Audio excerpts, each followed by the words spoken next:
Hello students, welcome all of you. और algae की जो वीडियो क्लासेज हमारी कंटिन्यू चल रही हैं उसी में हम नेक्स्ट आज का जो वीडियो रहेगा इसमें हम कुछ जो टॉपिक्स रहेंगे ये एक देखा जाए तो कलेक्टिव वीडियो रहेगा, जिसमें कुछ बातें प्लास्टिड को लेकर के हैं, बाकी बातें हैं वो रिज़र्व फूड को लेकर के रहेंगी।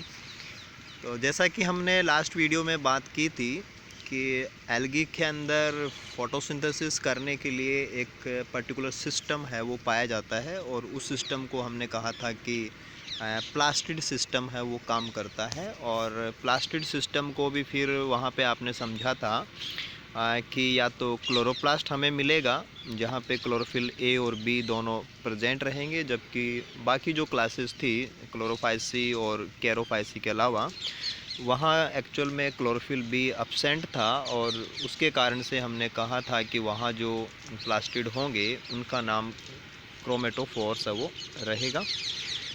और एक्चुअल जो साइट फोटोसिंथेसिस की होती है उसके एंगल से अगर हम बात करें तो हायर प्लांट्स के अंदर थाइलेकोइड की जो मेम्ब्रेन है वो काम करती है, और एल्गल क्लासेस के पॉइंट ऑफ व्यू से अगर हम उसका जो इक्विवेलेंट पार्ट है उसको समझें तो वो इक्विवेलेंट पार्ट यहाँ पे जो फोटोसिंथेटिक लेमिले होते हैं वो रह जाते हैं।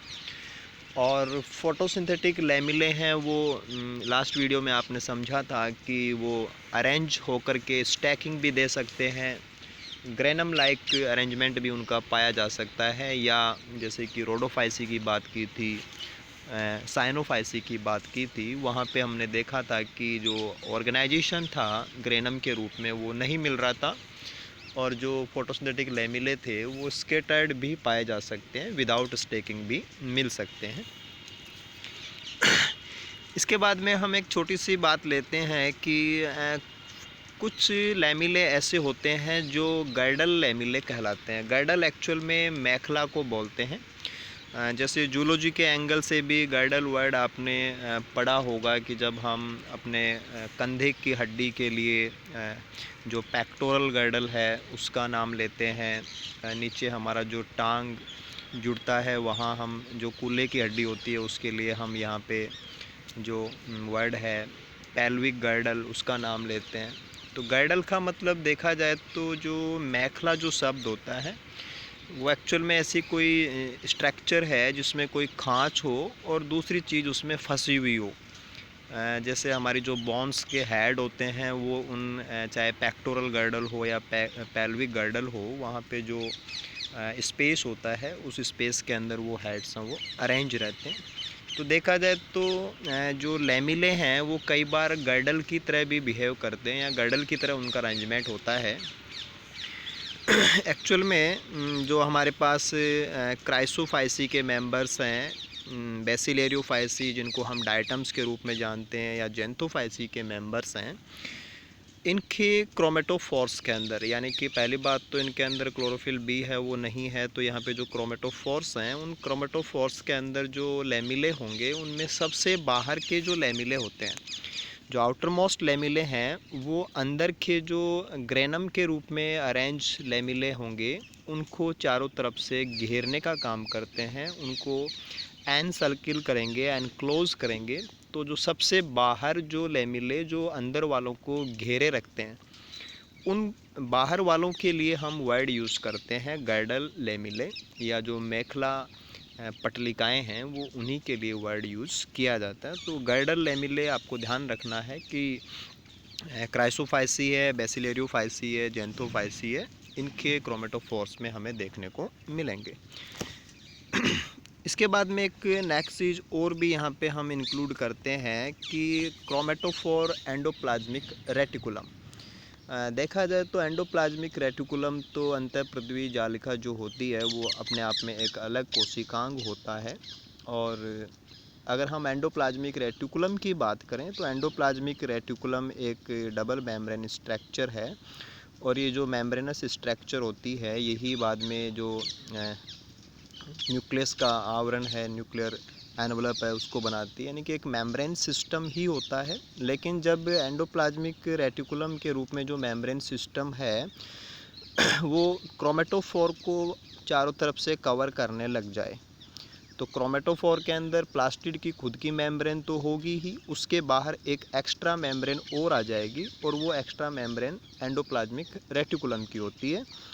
तो जब ऐसी कंडीशन होगी कि क्रोमेटोफोर की अपनी खुद की मेम्ब्रेन और उसके बाहर एंडोप्लाज्मिक रेटिकुलम की मेम्ब्रेन और उस पर अटैच हो जाए, तो हम उस कंडीशन के अंदर उसे बोलेंगे क्रोमेटोफोर एंडोप्लाज्मिक रेटिकुलम। तो chromatophore with extra covering of endoplasmic reticulum, जैसे कि क्राइसोफाइसी के मेंबर्स हैं, फियोफाइसी के मेंबर्स हैं, उनमें हमें ऐसी कंडीशन देखने को मिलेगी कि उनके जो प्लास्टिड्स हैं उनके बाहर ईआर की मेम्ब्रेन एक एक्स्ट्रा कवरिंग के रूप में पाई जाती है। देन आफ्टर हम बात करते हैं कि पायरेनोइड्स क्या होते हैं।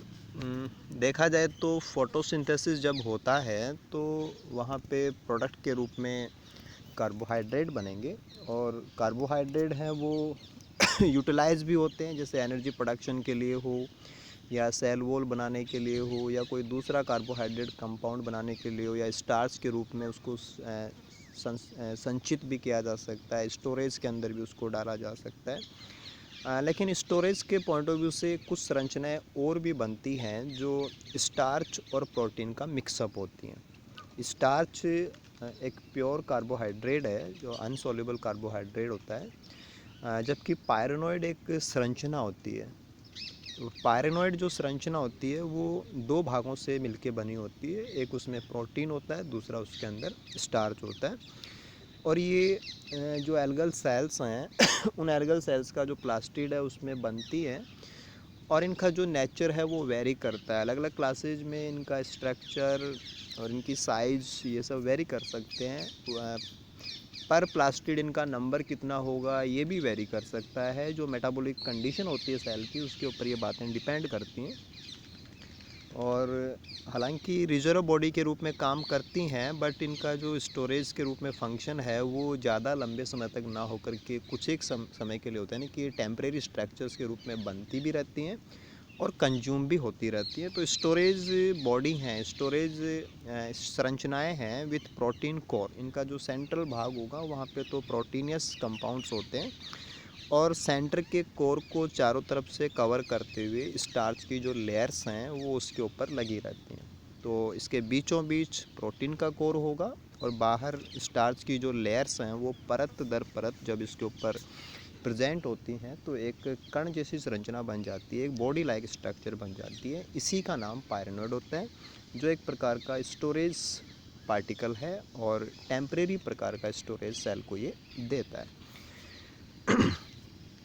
जो कंपटीशन एग्ज़ाम्स हैं वहाँ पे काफ़ी बार पूछा जाता है कि ऐसा कौन सा एल्गी है जिसके अंदर स्टॉक्ड पायरेनोइड्स पाए जाते हैं, यानी कि पायरेनोइड भी होंगे लेकिन उनमें एक वृंत लाइक संरचना और होती है।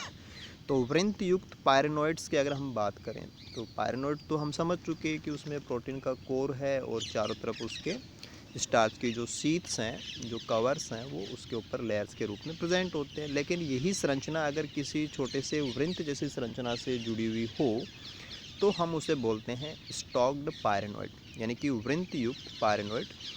और जब एक वृंत की फॉर्मेशन हो जाती है, जब एक स्टॉक बन जाता है, तो स्टॉक के बन जाने से मेन जो पायरेनोइड है वो प्लास्टिड से थोड़ा सा ऊपर आ जाता है, यानी कि थोड़ा सा उभरा हुआ हो जाएगा। तो कुछ एग्ज़ाम्स के अंदर ये भी पूछा जाता है कि उभरे हुए पायरेनोइड कहाँ पाए जाते हैं। तो चाहे तो उभरे हुए पायरेनोइड पूछा जाए, चाहे स्टॉक पायरेनोइड पूछा जाए, हमें फियोफाइसी के जो मेंबर्स हैं उन पे फोकस करना होता है। और हमारे सिलेबस के अंदर एक मेंबर डाला हुआ है, that is brown algae Ectocarpus, जो मेराइन एल्गी है ब्राउन एल्गी फियोफाइसी से बिलोंग करता है। तो स्टॉक पायरेनोइड एक्टोकार्पस में हमें देखने को मिलते हैं। ऐसे ही फियोफाइसी के कुछ ऐसे मेंबर्स भी हैं जिनके अंदर पायरेनोइड स्टॉक भी है और उसके ऊपर एक एक्स्ट्रा कवरिंग पाई जाती है, एक थैले जैसी संरचना उनके ऊपर और पाई जाती है। तो ऐसी कंडीशन में हम उस एक्स्ट्रा कवरिंग को बोलते हैं पायरेनोइड सैक। तो पायरेनोइड सैक कुछ भी नहीं है, एक एक्स्ट्रा कवरिंग हो गई, एक्स्ट्रा सैक लाइक। सैक का मतलब थैला होता है, बैग जो चारों तरफ से घेर ले, ढक ले किसी चीज़ को। तो extra sac like covering on pyrenoid जो कि हमें फियोफाइसी के मेंबर्स में देखने को मिल जाती है।